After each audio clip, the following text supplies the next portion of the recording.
Hello everyone and welcome back to our channel. In today's tutorial, I'm going to show you how to add a post-purchase message to buyers on Etsy. Do you want to automatically send buyers a thank you message after a purchase? Here's exactly how to set it up just by following some few simple steps. Now before we start, to join the Etsy community and the Etsy platform, you're gonna go and open your web browser, then you're gonna type in Etsy in your search bar.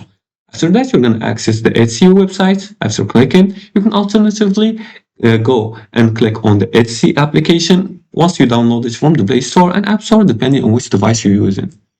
Now, after you do that, you're going to access the Etsy account and make sure to sign in with your account.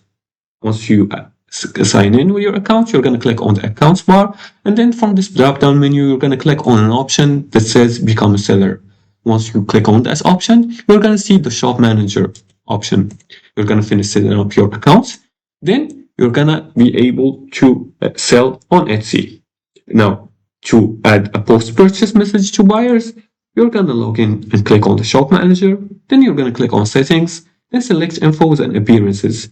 After that, you're going to scroll to Message to Buyers, then find the section labeled Message to Buyers.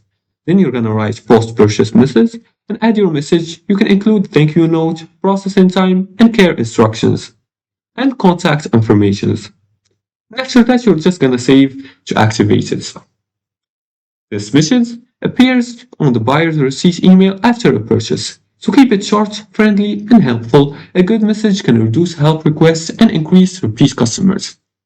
And that's it. That's how you add a post-purchase message on Etsy in 2026. And if you like this video and found this helpful, please like and subscribe and leave a comment below the video if you have further more questions about this topic. Thanks for watching and see you again in the next tutorial.